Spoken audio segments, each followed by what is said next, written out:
From Norway, we have Arne Haaland, who is a bridge coach and mentor.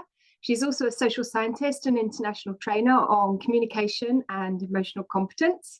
I'm sure we could all benefit from her ideas on managing emotions as bridge teachers and mentors.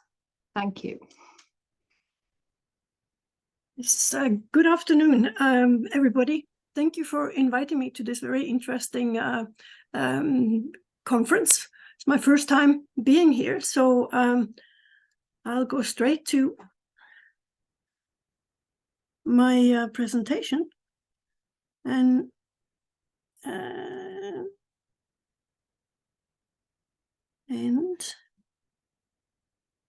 looking forward to sharing a few issues with you about emotions and bridge. Bronja, I want to thank you for making my job very easy in terms of making most of the points that I was going to say very obvious. So I can go a bit faster because of what you were saying. In Nesodden, which is the biggest bridge club in Norway, we have a team which we call Bridge Team Nesodden, and our motto is that we see your potential. So I'm going to speak about the emotional competence to inspire and take care of new players. I'll just jump this because I think Sam said most of it. I've worked in 30 countries and played bridge in many of them. And my question today is, is really if emotional competence is relevant to bridge and to learning. And I think you might be familiar with the very interesting research by Sam Punch and colleagues on emotions in elite level bridge, where they say that many identify management of emotions as one of their weaknesses.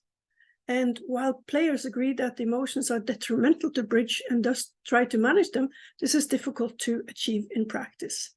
And what I can read out of this is also that people see emotions as negative, mainly. And in Norway, the issue is that we lose most of the participants from bridge courses. Only 1 out of 10 start playing in a bridge club. Many clubs have died, and these mostly focus on competitive play, while the social clubs survive. In our club, most of the people who go to courses, they stay on in the club. And the question is, why is this? And how is this linked to emotions? So my hypothesis is that limited awareness and emotional competence among bridge teachers and clubs could be a main reason. So some examples. One of the bridge teachers just said, there's nothing to be afraid of in the course. This is just a game. And my question is, can he or she recognize learners' insecurity and make them feel safe, which make them feel they can enjoy the game and have fun? So maybe if the person is in a team, in the clubs, I think you all know this. Established players see only their own game and their needs. They complain about the new players, they take advantage of them, and they have no empathy. So these are some of the challenges where new players, they don't stay in the clubs, but it's possible to do something about it. So the challenge to you all today is to change perceptions of emotions. Presently, many see being emotional as negative, as a weakness, and emotions as a problem. I would like us to go towards being emotional, being a positive thing, being a natural thing, and to see emotions as a resource. Okay. So another challenge to you, while you are listening, could you please reflect on who was your best teacher? A teacher who inspired you to learn, a teacher or somebody else who inspired you to learn, and what characterized this person, what characterized this teacher or as a person, and just write it on chat. And when we come a little bit further, I'll ask Shireen or Sam to just summarize some of these things for me. Okay, so what I'd like to talk about is to share a model for teaching communication and emotional competence to healthcare professionals and explore the relevance of this model to bridge teachers and bridge clubs. And then describe some of the skills and links to sites for further learning. These links are at the end of the presentation, so you can go to them. And first, let's have a look at what is emotional intelligence or emotional competence. We see it as 4 main skills, where you start with recognizing emotions, your own emotions and the emotions of the person you speak with. And then you see the link between emotions and cognition. You think and you stop. You take a step back from any automatic reactions you might have. And then you analyze, why is it? Why am I angry? Why am I having these emotions? Why does this feel so threatening? And also for the other person, you think about what could be behind the emotions. And only then, based on your analysis, which takes a few seconds once you're used to it, then you act with awareness and understanding. This makes a huge difference to how you teach, how you interact, how you make relations, and it's a wonderful skill. So the training I'd like to share with you about is communicating with emotional competence using reflective learning. It's called the I Care Haaland model, developed in collaboration with doctors and nurses in 9 cultures. And we've taught more than 400 health professionals across these cultures. The evaluation has showed that learning to recognize and manage emotions were the most important skills they learned. And very interesting, they did not know that they needed these skills. And I bet you, if you ask bridge players, emotions, do you need to learn about emotions? Most would say, nah, what's that? That's only a bother. So this is where we started as well. And we started to introduce a culture of reflection in hierarchical cultures. Why is it like this? We started to teach them to step back and remove judgment and start asking questions, to wonder and to share experiences from their work.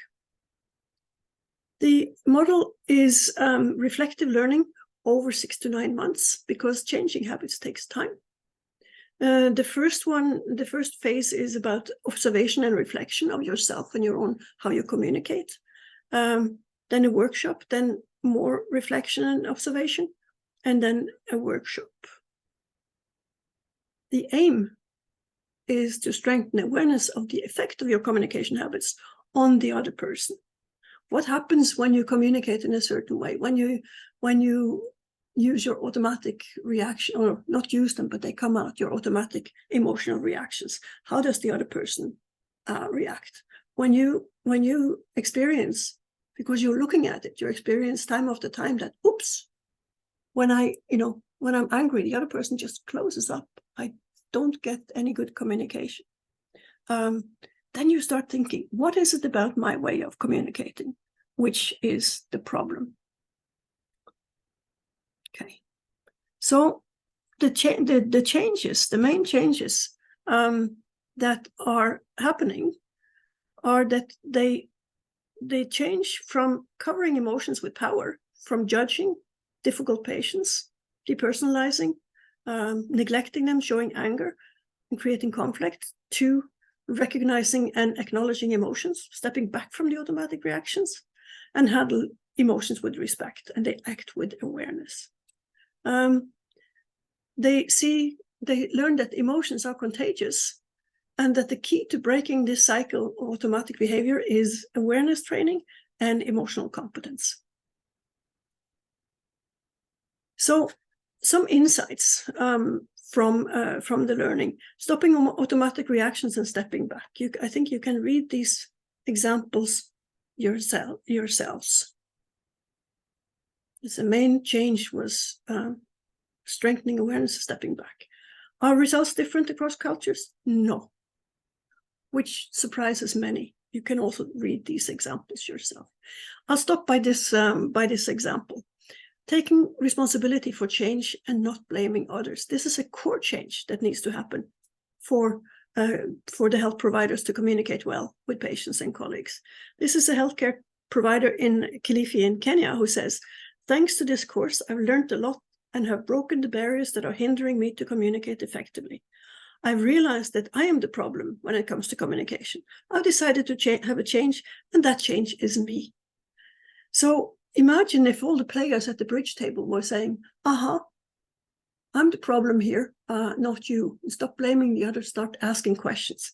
We would see very different interactions and relationships.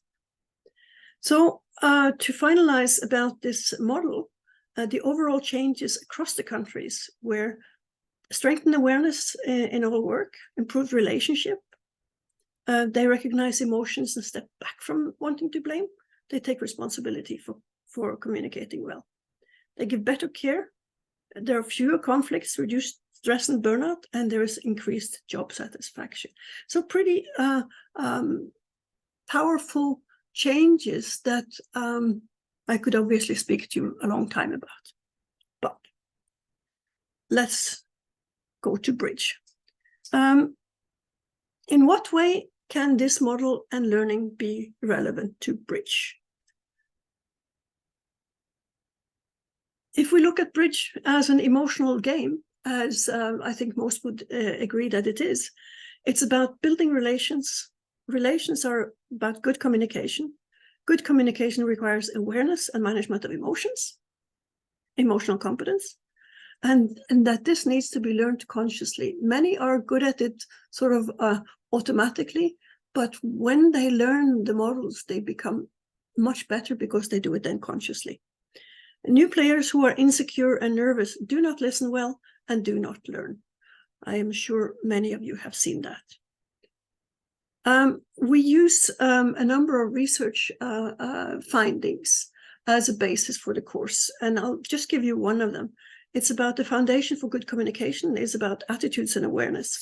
And Carl Rogers, who was a famous psychiatrist and psychologist in the US and did a lot of research, he found that teachers develop best relation with students when they are authentic in their way of being, they use appreciation, and they use empathic understanding.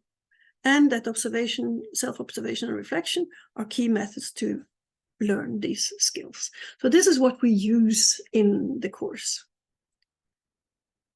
Now, the reflections on the best teachers, some responses from students that I have had in various courses. I've been running this in similar trainings in many countries.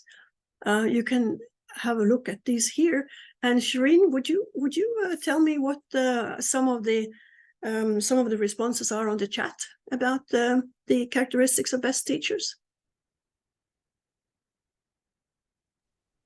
You're muted. Are you there? You're muted. Shireen, are you there?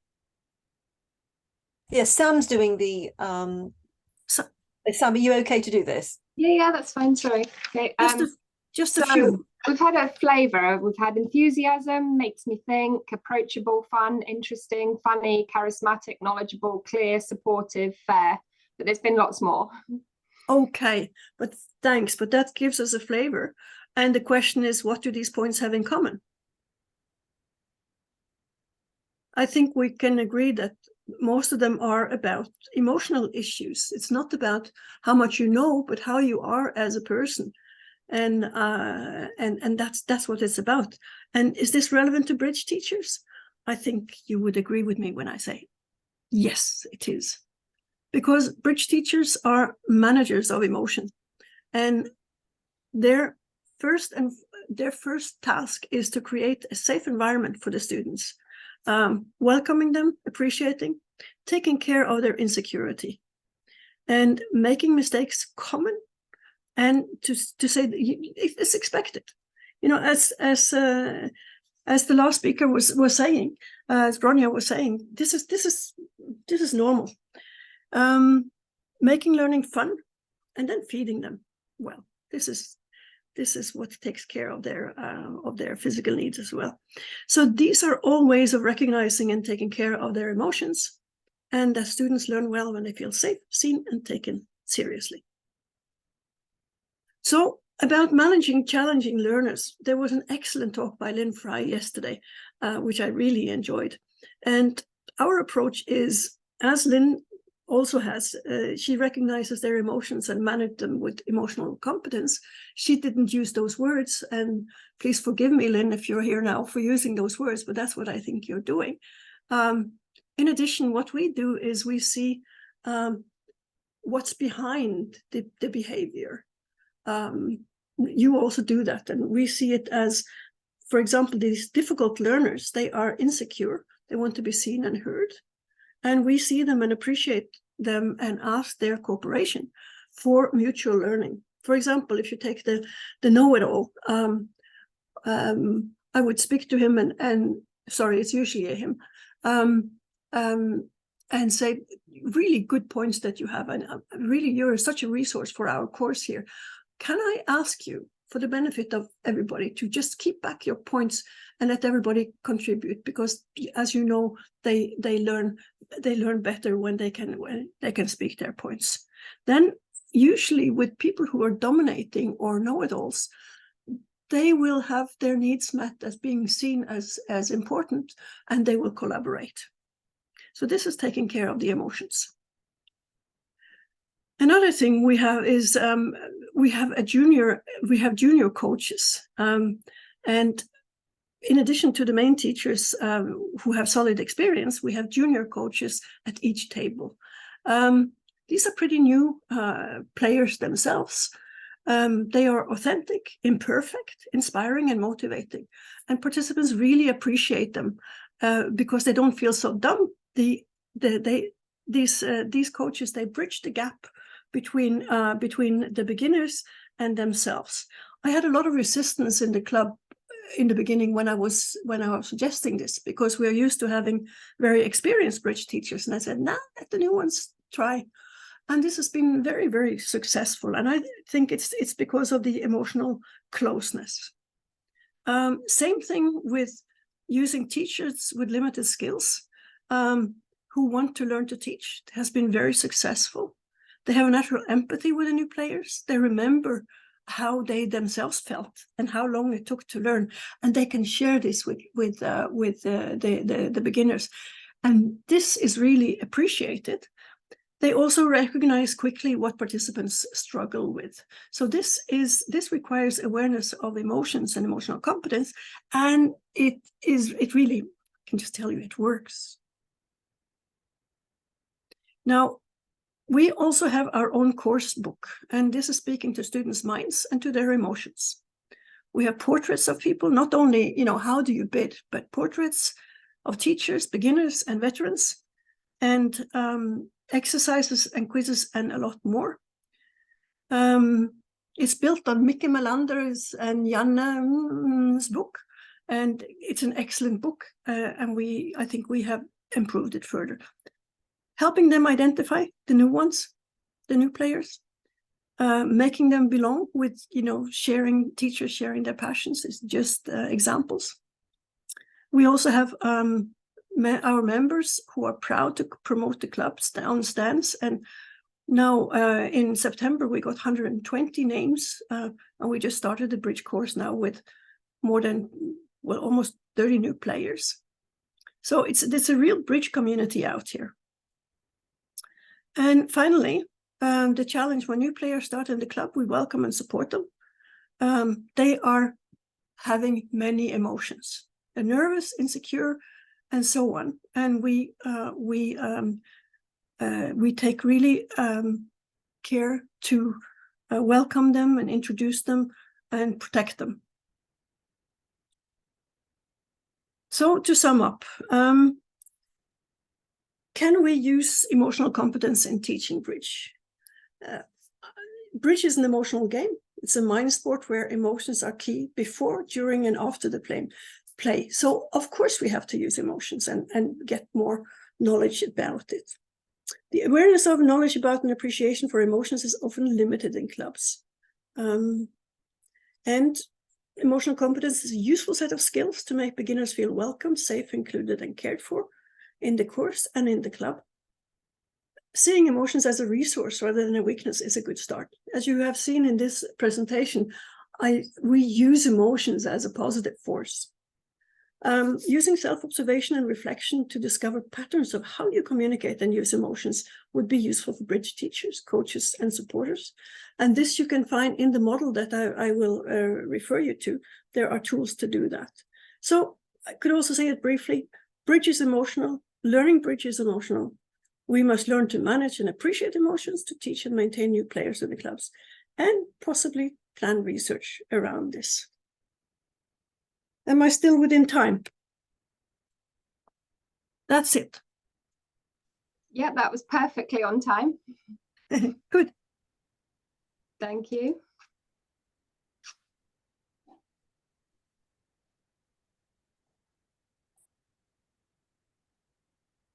Shireen, are you doing the questions?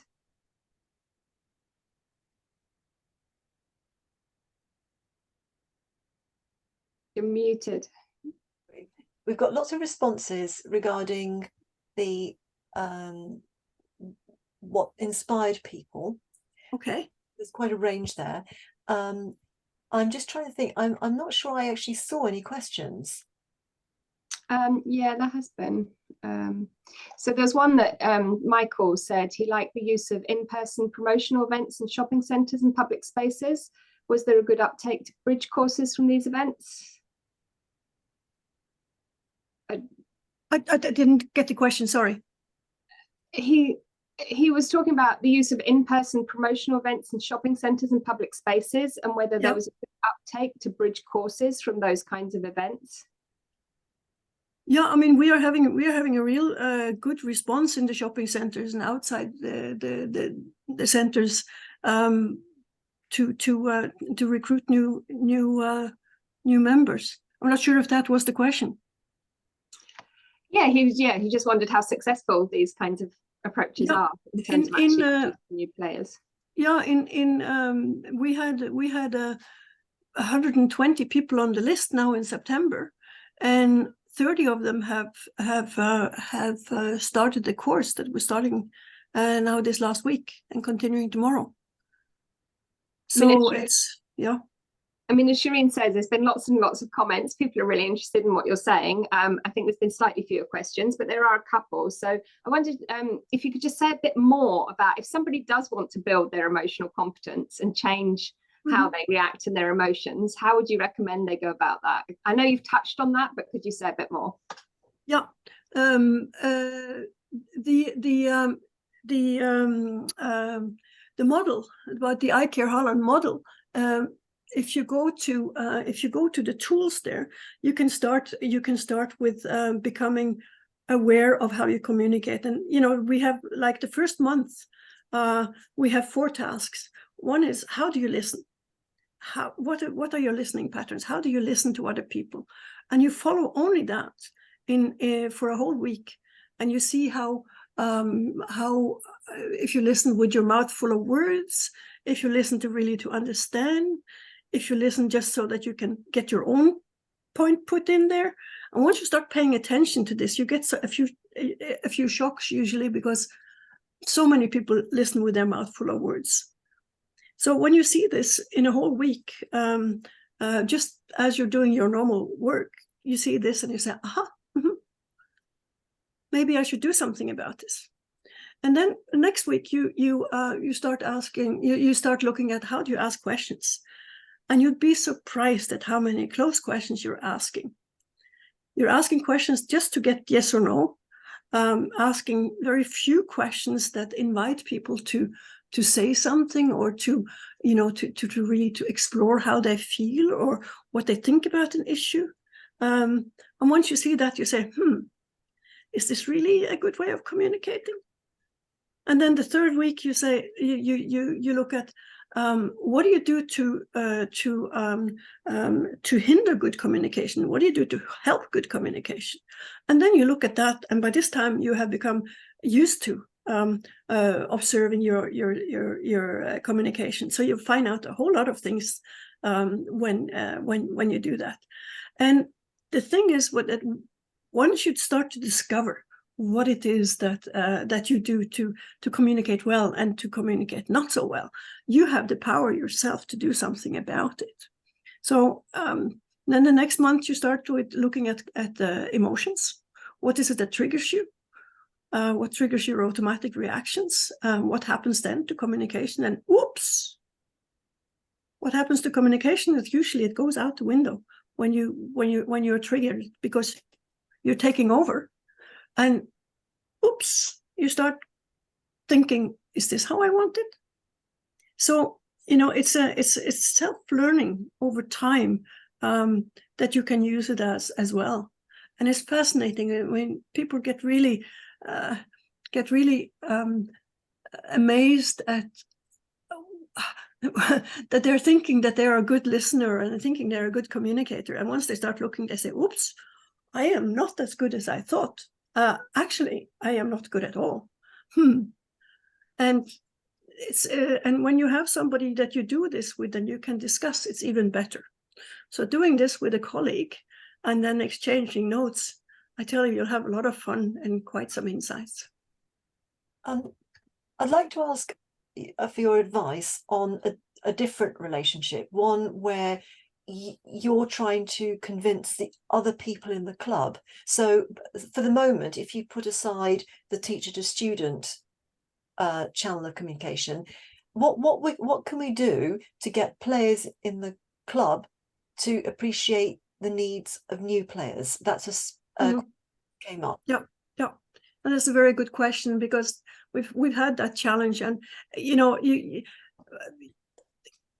what we have done is to create awareness over time, and I've been very careful to really have pictures of the students, tell them what we're doing, and especially pull out good relationships, the good things that they are saying about playing in the club, how much they've been supported. So it's a change over time, building on the positive things, and also saying that sometimes, they've had very negative experiences, and this has made them stop playing bridge. And then people in the club say, oops, and they start reflecting on themselves. So this is through the chairman being very, very clear about we need new members, and being very clear about the recruitment being absolutely essential, and then supporting us. And then we have a weekly bulletin where we speak about this, and have pictures of the new ones and reflections for people. So it's a work that takes years to build up this kind of thinking in the club. And we've had a chairman before who started about 20 years ago. So we are continuing that work. It doesn't have to take 20 years, but really consciously over time working on this. If that makes sense. It certainly does. Yeah, absolutely. I think a lot of what you've said can apply to not only bridge teachers and coaches, but players themselves at the table. So be interesting to see if we could maybe develop some resources or tools from the work that you're doing, kind of toolkit on managing emotions for different roles in the bridge world. Yeah, maybe all bridge players should be forced to read it. Yeah, I mean, it would be fun to do, because I know that once they start looking at it, changes happen, because when they experience what kind of, how much it does affect both their relationship with others and the way they're teaching, the changes are coming. Yeah, and particularly because it's a partnership game, it's so essential, isn't it, to that relational, because bridge is a partnership game. Yeah. It's so essential to that relationship between partners. Absolutely. To think about how they're managing each other's emotions. Yeah. Well, thank you very much.